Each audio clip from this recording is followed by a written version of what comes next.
Last couple of theories I want to talk about, we're kind of shifting gears somewhat. Conflict theory and structural functionalism are just ways of looking at and understanding how and why sport is structured the way that it is, or how it impacts society the way that it does, and those are macro level orientations. It also bears worth repeating that when we think about a theory is not necessarily just an esoteric exercise. Hopefully what it does is it helps us to understand how is it that something occurs. All right? How is it that you have exploitation of college athletes since the late 1880s when college athletics really started to come about in an organized form here in the United States, sort of peaking with exploitation in the 1920s, and then you could make the argument that it's been peaking recently with sort of the advent of the sport entertainment industry in the 70s, 80s, and the 90s. Well, how is it that keeps perpetuating itself? Well, conflict theory would say that you have a few people in charge that have power and money, and they're able to take advantage of and define the situation to their benefit. Okay?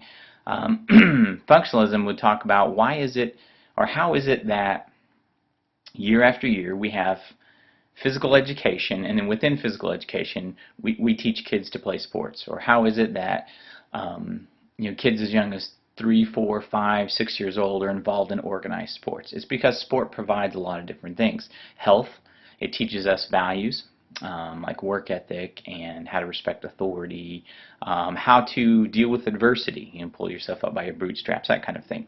Well, in this particular discussion here, symbolic interactionism is on the opposite end of that macro spectrum. It's at the micro level.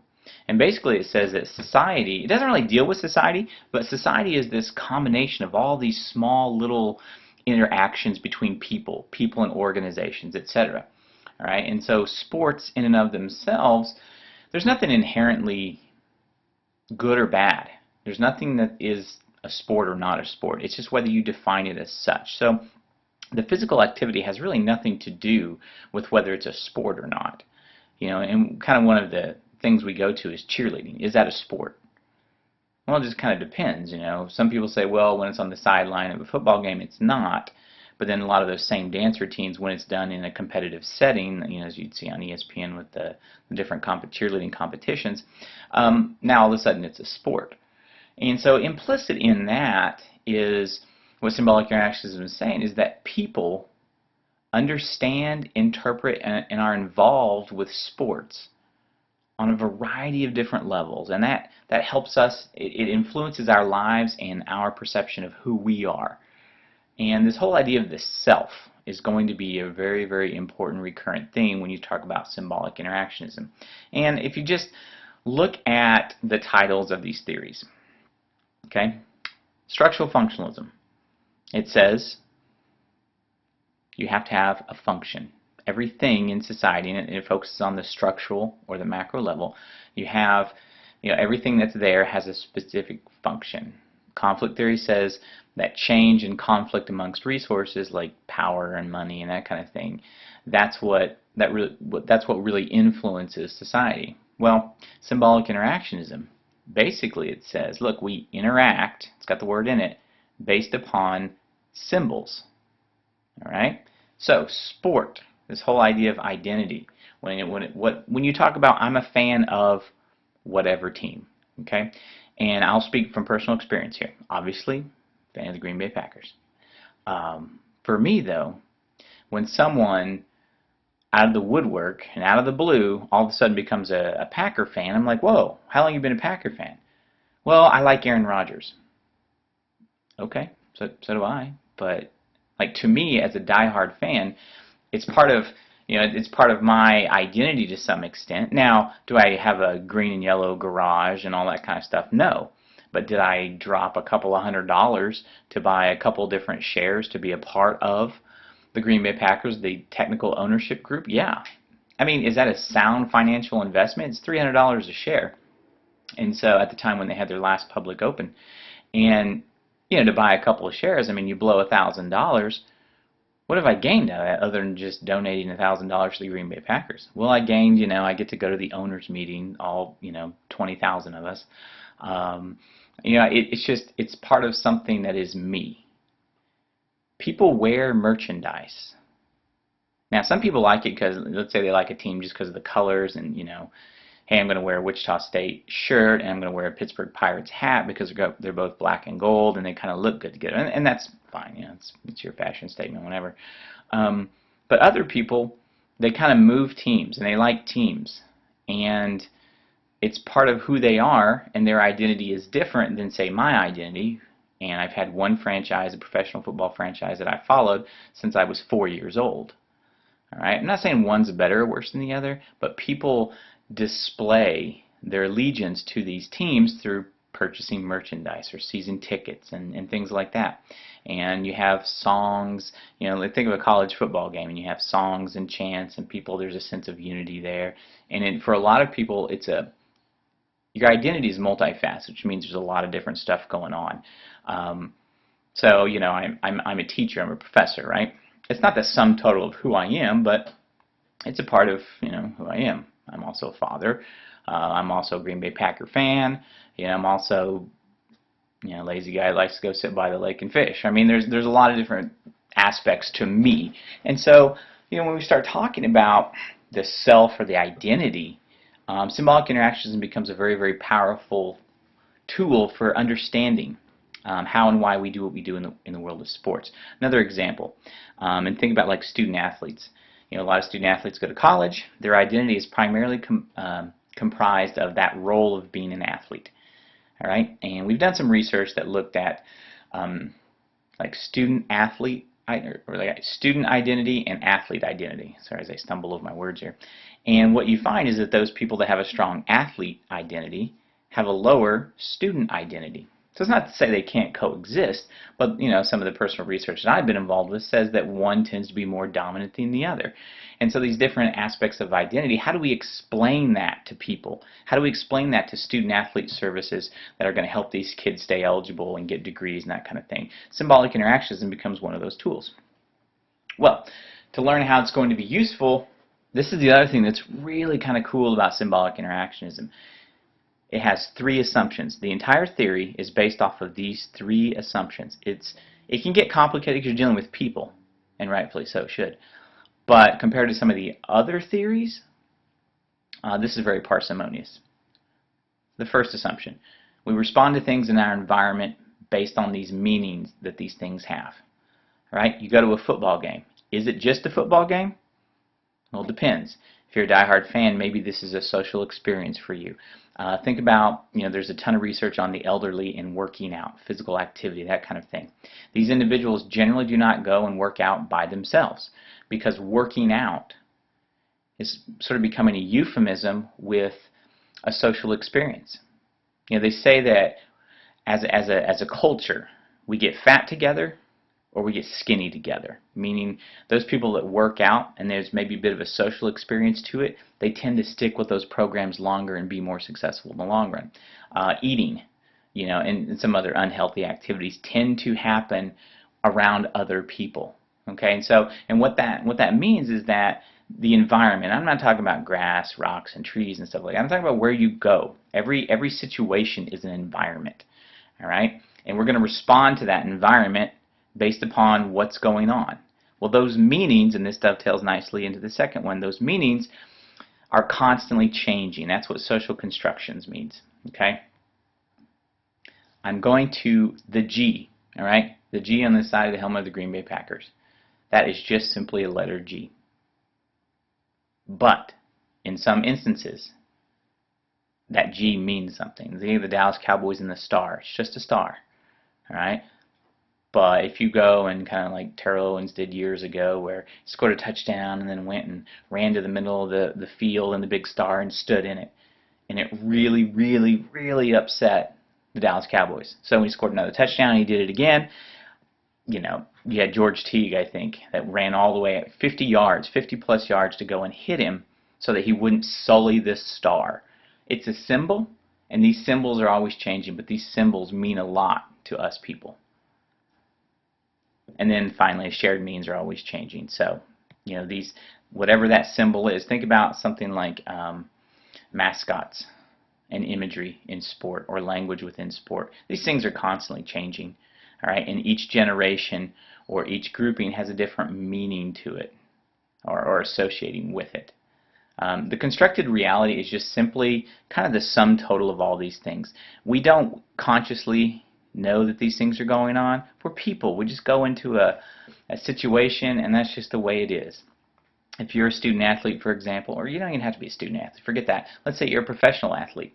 Everyone in the world knows you as an athlete. That's a huge part of who you are, your identity, and then therefore your constructed reality. Does that mean it's the only thing about you? No. But it's the thing, that master status. It's that thing that most people see. And so athletes kind of, this is one of the things when we talk about Tiger Woods and, kind of 2008, 2009, and when everything started kind of going wrong, is the Tiger Woods that we saw on TV and the Tiger Woods that was kind of behind closed doors. Those were different people, and we're all like, oh my God, what has happened here? All right, and so sometimes there's a disjuncture, and this whole idea of the concept of constructed reality or symbolic interactionism helps us to explain kind of our reaction. All right, well, if we want to take this and actually put it into play, right, use this in society and within sports somehow. All right, one of the things you're going to talk about, interpretive research methods. So you're not going to do as much with surveys and things like that. You're going to talk to people, focus groups. Talk with a single mom who has 2 kids and why they go to one of the Wingnuts games. You're going to talk with them and use kind of the information or the data, if you will, is that person's words, literally their feelings and emotions that they articulate. All right, and so as you're going through that process, these are going to be some of the things that you kind of stumble upon. And one is that being involved in sport on some level, that's important to us as people. Okay, if you consider yourself a fan, all right, that word has meaning to you. It's part of your identity. Well, all these things, they're not static. They're dynamic. They're constantly changing and evolving. And they're not necessarily 100% the same for every single person. When you talk about, just look at the breadth and depth of fans that go to particular sporting events. One of the criticisms of the Super Bowl is that oftentimes the people that are there have some sort of corporate buy-in or tie-in, or they have the money to go to such an event and that the real quote-unquote fans aren't able to afford to go. All right, so I mean, tailgating. Who does that? Why? Yes, it's fun, but if you don't like football, maybe tailgating's not as fun if you don't like that team. Everything kind of takes on, it's like an onion. Nothing is, black or white, is or ain't. It's different layers, and as you peel the onion, you have all these different layers that you're getting into. Well, if that's the case, then what you want to do is you want to make sport less rigid, and that's what this point right here is talking about. Have more people get involved, more ideas. All right, get people involved in sport, but don't make it organized sport necessarily. Make it so that people can come together and sort of self-separate into these subcultures or these sporting cultures that are meaningful. I have a friend who's really into rugby. All right, rugby's not a big sport here in Kansas, nor in the United States. But to him and that group, that subculture, they dig it, man. And it's all about rugby all the time, Well, that's different than me because I don't know anything about rugby. All right, so it doesn't mean necessarily as much to me. When you talk about lacrosse, or if you talk about even, we talk about soccer, you talk about any type of, the Spartan or the hard charge races. It's like 5 miles that you're running against other people, but it's obstacle courses, And they talk about the bonding, the cohesion of those competitors. Those are subcultures. And symbolic interactionism is very big on those because people need to have those places and those environments where their identities and how they think about and connect with the sport are available. Sounds good, doesn't it? I mean, all these theories have good little bits and pieces of them. What doesn't work? Honestly, it doesn't talk a lot about power. It doesn't talk a lot about the large structural things in society. You talk about the identity of individuals. Well, how does that relate to socioeconomic status? It doesn't get into a ton of that stuff. And so as a result, generalizability means that if you interview 10 people about their sporting experiences or how and why they work out, your conclusions are essentially available and generalizable to those 10 people. maybe a few others, but you're not going to make tons and tons of organizational or policy decisions based upon that. So you're like, hey, symbolic interactionism, kind of a micro level thing. Well, what if we move up one level to that meso level, or those cultural theories, as Coakley was talking about? You have critical theories. Critical theories is kind of like symbolic interactionism combined with conflict theory, because it's not as structural as functionalism and conflict theory. You can do some things with subcultures and that kind of thing, but it brings in this idea of power. And what it really looks at, within the world of sports, is that these narratives, these discourses with regards to, what do we talk about? Who's influential within the world of sports? How are those decisions being made as they impact players and fans and coaches? When you talk about how to transform or change culture, we always talk about a new coach and they get an organization that's bad, and they're like, well, we need to have a cultural change. And people using that nomenclature and that jargon, that's kind of what critical theory sometimes does.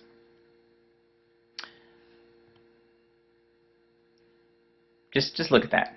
Okay, hegemony is it's a long story. You don't need to know this, but what I like about this is that it's complicated. All right. This is underrepresented groups. All right. This would be the idea. When you have laws or support for different things, this is where the idea of power comes from. Public vocabulary, how we think about an issue. We talk about concussions with football all the time. That's a public narrative, right? We're really worried about it. Theoretically, we should be worried about concussions in soccer, but we don't. It's a narrative that's not quite as important on the national scene. How come? Is it because the science says that there's dramatically fewer concussions? No, not at all. Not at all. Science didn't say that. So it's just not as important because it's not on our radar. Why? Because it's not in the public vocabulary yet. In the public vocabulary, who controls this narrative? Who controls the discourse? That's all we're talking about. There's a lot of different groups. You have people here that are going to influence, and they're basically different forms of mediators that help to be associated with that. You could put media in there as one, and maybe that's kind of where experts and producers kind of comes in. Okay, fans over here, the organized groups are going to be like, USA Football, or a group of parents, the National Association for Youth Sports, and you have a parents organization that's associated with that. These are organized groups, and they have different agendas. That's not good, that's not bad. It's just, it's complicated, it's got a lot of different people, and that's what I like about this thing. I'm never going to have you, go through and recreate this or anything. I'm just saying, when we think critical theories, and critical theories is kind of like conflict theory in that it's a lot of different theories, and that's why it's critical theories. Ethnomethodology, phenomenology, all these different things that kind of come together in one. Critical race theory. Sometimes you can throw like some of the queer theory and some of those other things in there. It's just this loose group that talks about public perception, homosexuality in male power and performance sports. Okay, that's a public vocabulary. Is that changing? Is that not changing? With the advent of athletes in major professional sports, and Michael Sam's going into the draft for the NFL. Hooking on with the St. Louis Rams. I mean, time will tell to see where that goes, but this is all about changing or evolving that public discourse, and that's what critical theories look at. Who gets a say in whatever's going on? Who can promote changes? All right? Who can help to organize, define, and re-alter the meaning of sports? Who has the ability and the power to do that? How do you get your voice out? That's a lot of what it's looking at. It's also very, very, critical theories tend to be highly academic and associated with what they're called moral entrepreneurs, people that have agendas that are trying to change things for the better. A moral entrepreneur doesn't mean that they're doing something moral as compared to immoral. Okay, it just means that they have something that they're promoting and pushing for, some sort of change. Okay, and so critical theory tends to be associated with those types of movements. If you think about the Title IX movement as associated to women's sports, remember Title IX is educational.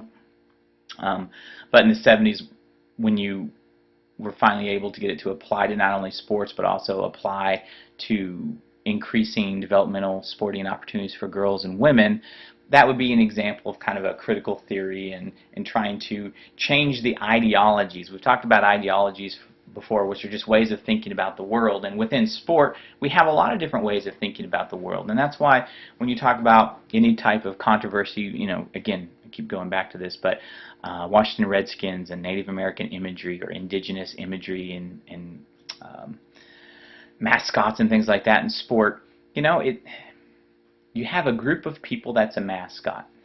Is that good or is that bad? People that are pushing the American Indian movement, AIM, way back in the 70s kind of brought this up, and you've seen some change on this front. So the ideologies that would be considered like a racial ideology within sport, and that's starting to change and evolve somewhat. The limitations for some of these critical theories, there's a couple different things. We'll start with kind of the most obvious. One, it's unpopular, extremely academic or esoteric sounding. As a result, people within organizations, especially sports, tend to benefit from the status quo, right? You don't want too much change in your organization because that means it's going to be unstable. So what critical theories do is they really challenge everything. Also, since remember it's plural theories, so there's really no clear guidelines for kind of coalescing these ideas into one organized movement. And because of that, there's no unified strategy on how to address in any type of injustice or conflict. You have these different organizations like the Drake Group, which is trying to reform college athletics. Okay, well, you have the Knight Commission, and you have all these other groups, and you have people that have vested interests in college athletics. And so people maybe identify some of the same issues and problems, but they haven't gotten together to develop a unified strategy that can actually address on any kind of major level some of these, what they perceive to be injustices. Finally, I just want to briefly mention feminism. And feminism, as with all theories, there's no such thing as a grand narrative or a universal theory. Okay? Each theory should be loosely applied or used in regards to specific questions. Okay? If you're looking at discussing exploitation of student athletes, conflict theory would be good.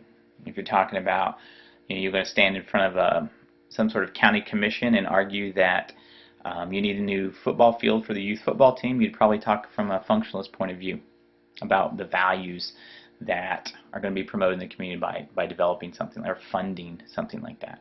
Symbolic interactionism is going to be very helpful, especially in something like my line of work where you work with student athletes in terms of trying to help them develop the other holistic aspect of their life away from the court or the playing field or the track or whatever. Okay, and feminism, just like anything else, should be applied when appropriate. And obviously, you know, it's has a gender component to it. And so the world of sport has been, well, male-centric from the very get-go. And so as a result, anything that goes counter to that quote-unquote narrative of being male-centric, that puts women at a disadvantage. And so when you look at feminism, there's some things. There was a big controversy a few years ago when ESPN started ESPNW, you know, another network simply for women's sports. Is that good or is that bad? Let me just think about that for a second. I have a feeling that ESPN, when it is ESPNW, which is still around, or it's still in existence today, they said, you know, this is going to be good. We're really addressing some things. Now, some other people said, oh, I get it. You're really not going to show women's sports on the main network to the point that you're going to subjugate them to a separate channel that most people in the United States will not actually be able to access. So it's a lot more complicated when you talk about media coverage of sports. You know, how do you sell women's sports? Athleticism is defined differently, and we have kind of a, you know, there are differences, physiological differences between males and females. I mean, nobody's denying that. Science says that. But it's also a bit of apples and oranges. So, you know, how do you look at changing the sporting landscape so that girls and women have the same opportunities that males currently have. Keeping in mind that, this stuff takes time, and that's why people are still talking about it, is because it takes a long time for these things to really be put in play. So how do you do all this? Well, one of the things is that you're just the fact that you're talking about it is going to be important from a feminist point of view, and by trying to highlight forms of sexism or homophobia. And homophobia within the sports oftentimes is sort of subsumed under a feminist umbrella or critical theories branch, because it's simply different from the traditional accepted model. So anything that goes against the sort of, from a feminist point of view, the male-centric kind of hegemonic, heterosexual, masculine male, anything that's different than that, feminism is going to talk about. And that's why we, like I said before, homosexuality or homophobia in sports, that can be associated with feminist action. And what it does is, by highlighting these, the idea and the hope is that you empower individuals to be open, honest, and try to express change that's going to be equitable for everyone. If sport, from a functionalist point of view, is so popular, then we want everyone being involved in sport. And a lot of the research says that, to some extent, mentally, emotionally, and physically, girls that participate in organized sport actually benefit more from the experience than do boys. And there's a lot of things, we don't need to get into that right now, and there are a lot of reasons for that, but these are very, very important ideas. And again, this is kind of the definition of sport, how from a male or female point of view, sex sells, we know that. So how do you transform, when you think about different gender ideologies, one gender ideology is, that's always associated with males, is aggressiveness or competition, historically. Okay, well, female athletes embody those traditionally masculine characteristics. So how do you resolve that? Again, limitations. A lot of the idea, similar to the whole idea of critical theories, it's very fragmented. There's just a lot of different views out there.